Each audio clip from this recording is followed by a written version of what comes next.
Assalamualaikum warahmatullahi wabarakatuh. Salam sejahtera bagi kita semua. Ketemu lagi dengan saya, Bunda Nining, di channel saya. Untuk teman-teman yang setia dan selalu support, saya ucapkan terima kasih. Semoga kita semua senantiasa diberikan kesehatan, murah rezeki, panjang umur, kebahagiaan, dan kesuksesan.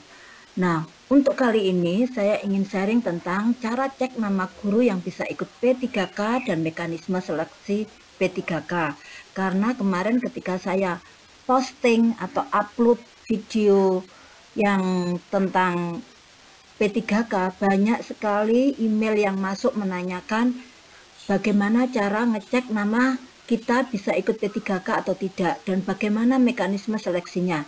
Maka untuk itu, dalam kesempatan yang baik ini, saya ingin sharing tentang bagaimana cara cek nama guru yang bisa ikut P3K dan mekanismenya bagaimana. Baik teman-teman, ikuti sampai selesai. Dan sekali lagi saya ingatkan, apabila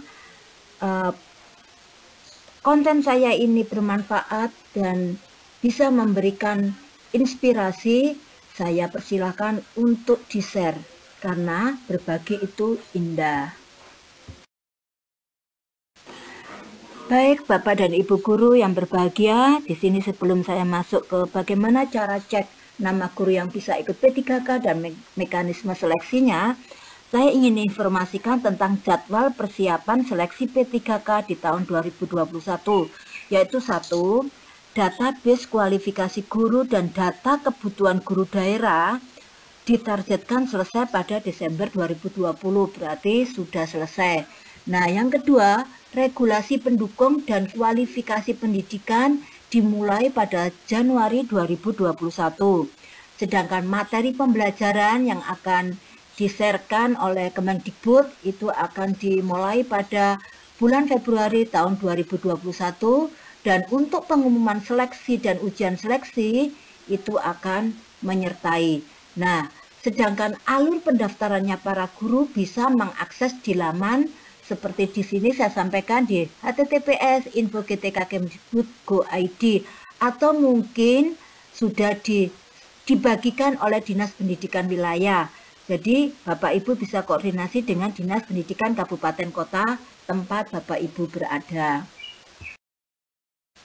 Baik, saya ulangi lagi syarat wajib untuk ikut seleksi P3K, yaitu 1. Guru honorer di sekolah negeri atau GTY.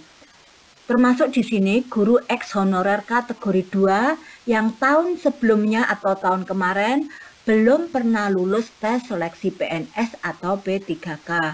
Terus yang kedua, terdaftar di Dapodik terakhir tanggal 30 Juni 2020. Jadi apabila setelah tanggal 30 Juni tahun 2020, Bapak dan Ibu tidak bisa ikut. Yang nomor 3 adalah lulusan pendidikan profesi guru atau PPG yang saat ini sedang tidak mengajar. Jadi untuk mahasiswa-mahasiswa yang setelah menempuh S1 lalu lanjut untuk mengambil profesi guru yang sudah lulus, walaupun belum pernah mengajar, bisa ikut seleksi P3K. Lanjut, persyaratan tambahan di sini maksimal berumur 59 tahun, minimal 20 tahun. Terus mempunyai ijazah minimal S1 atau D4 yang linier atau relevan. Jadi saya jelaskan di sini, apabila Bapak Ibu itu mengajar di PAUD, S1-nya harus PAUD. Apabila mengajar di SD, S1-nya harus PGSD. Begitu pula dengan mapel, apabila Bapak Ibu mengajar matematika berarti S1-nya harus jurusan matematika. Terus kemudian Bapak Ibu diwajibkan untuk menandatangani surat pernyataan bersedia ditempatkan di sekolah negeri yang ada di kabupaten kota atau provinsi sesuai wilayah tempat mengajar berdasarkan kebutuhan guru saat ini. Dan yang kelima, aktif mengajar dengan dibuktikan surat tugas dari kepala sekolah atau kepala dinas yang menyertakan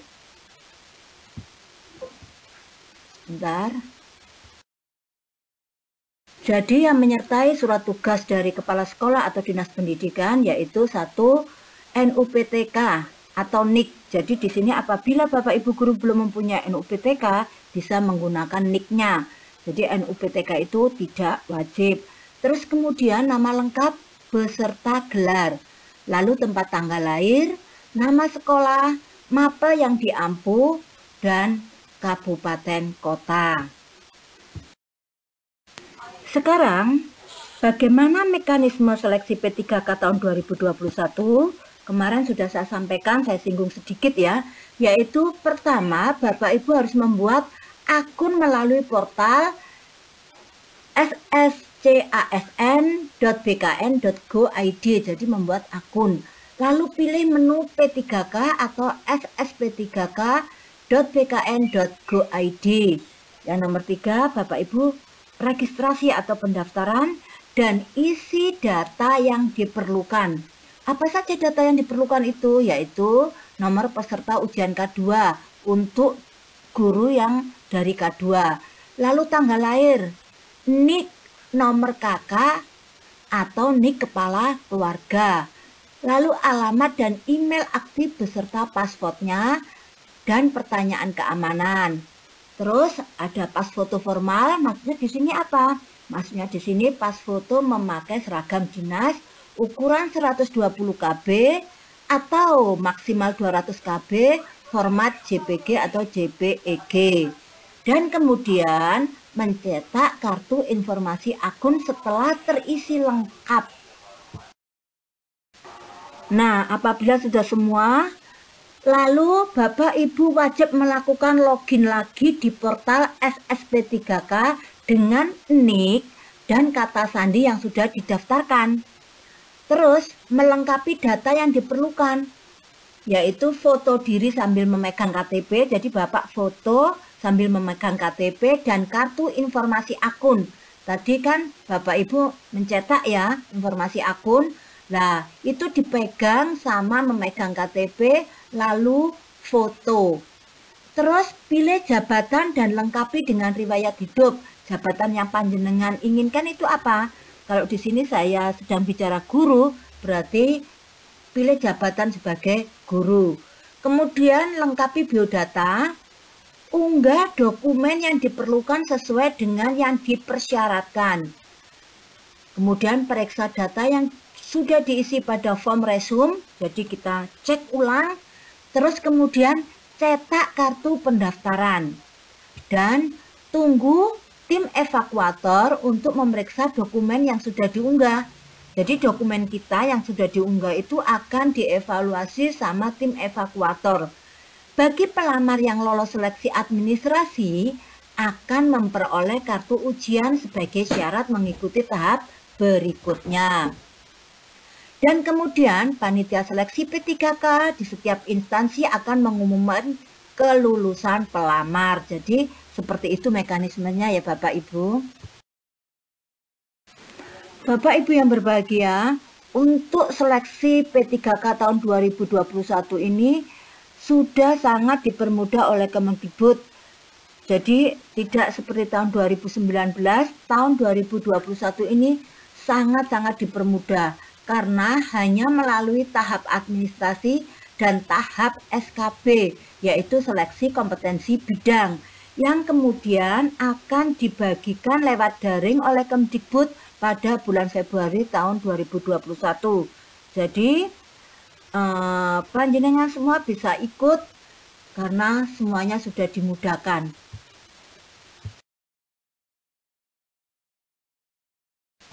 Baik, sekarang dokumen apa yang harus disiapkan dan di-scan? Karena ketika Bapak Ibu nanti mengisi form, itu akan ada dokumen-dokumen yang perlu disertakan. Nah, untuk persiapan, di sini saya kasih info atau saya beri bocoran bahwa yang dokumen harus disiapkan yaitu 1, scan KTP asli. Atau kalau tidak punya KTP karena mungkin hilang atau apa, bisa surat keterangan KTP asli. Jadi di sini bukan yang fotokopi, yang asli. Yang kedua, scan ijazah asli, scan transkrip nilai asli, pas foto diri yang tadi pakai formal ya, baju dinas, lalu swafoto. Jadi foto selfie yang ketika memegang KTP sama informasi akun ya. Terus saya kasih tip untuk Bapak Ibu semuanya, pastikan semua data terbaca dengan baik. Karena kalau tidak terbaca, walaupun Bapak Ibu sudah mengisi form, itu tidak akan terupdate. Jadi pastikan semua data terbaca dengan baik dan pastikan hasil scan itu tidak blur atau ada pantulan cahaya. Nah, untuk menyiasati, ambil foto scan di siang hari di luar rumah. Maksudnya bukan di dalam rumah, tapi di luar, bisa di teras, di halaman. Yang jelas tidak boleh blur dan ada pantulan cahaya. Nah, sekarang bagaimana cara ngecek nama guru yang bisa ikut P3K? Yaitu Bapak dan Ibu bisa masuk ke Google, lalu tulis dashboard GTK. Ketika sudah muncul, klik untuk referensi data Kemdikbud Go.id yang merupakan database pendidik. Terus yang nomor 3, klik di sebarannya. Pilih provinsi tempat kita berada, di scroll sampai ke bawah sampai ketemu. Lalu kota atau kabupaten juga kita pilih sesuai dengan wilayah tempat tinggal kita. Dan kemudian pilih bentuk pendidikan dan terakhir klik tampil. Nah, perlu saya informasikan ke teman-teman karena kemarin itu banyak yang bertanya baik lewat email ataupun lewat channel saya sendiri ya. Pendidikan PAUD tidak ada. Kalau memang di daerahnya teman Bapak dan Ibu tidak ada, berarti daerahnya Bapak Ibu tidak mengajukan atau mengusulkan tambahan kuota guru PPK untuk wilayah tersebut. Karena di wilayah yang lainnya itu PAUD ada. Jadi antara wilayah satu dengan lainnya itu tidak sama. Tergantung daerah atau wilayah tersebut mengusulkan tidak kebutuhan guru P3K. Kalau mengusulkan berarti ada. Jadi seperti itu ya, bukan berarti tidak ada untuk PAUD. Kalau untuk PAUD itu ada apabila daerah tersebut mengusulkan kebutuhan guru P3K. Tapi apabila daerah tidak mengusulkan berarti tidak terupdate di daerah Bapak dan Ibu. Jadi tidak ada. Mungkin hanya SD, bahkan mungkin kalau SD juga tidak mengusulkan, mungkin SMP, SMA. Jadi untuk mengetahui ada tidaknya itu daerah tempat Bapak Ibu itu mengusulkan apa tidak. Kalau memang di kabupaten kota tidak, bisa ikut di provinsi, mungkin di daerah atau kabupaten kota lain ada. Yang penting mencoba mendaftar ikut. Apabila Bapak Ibu itu lolos seleksi P3K, nanti yang akan menempatkan, yang akan meranking itu pusat. Jadi sekarang fokuskan dulu untuk ikut. Baik Bapak dan Ibu semuanya yang berbahagia, demikian yang bisa saya sharekan, yaitu tentang mekanisme dan cara ngecek nama guru yang bisa ikut P3K. Saya ucapkan semangat dan selamat mengikuti seleksi P3K, dan semoga apa yang bisa saya sharingkan ini bermanfaat. Dan apabila bermanfaat, saya persilakan Bapak Ibu untuk berbagi, untuk sharing, karena berbagi itu indah. Akhirnya, salam sehat dari saya. Wassalamualaikum warahmatullahi wabarakatuh.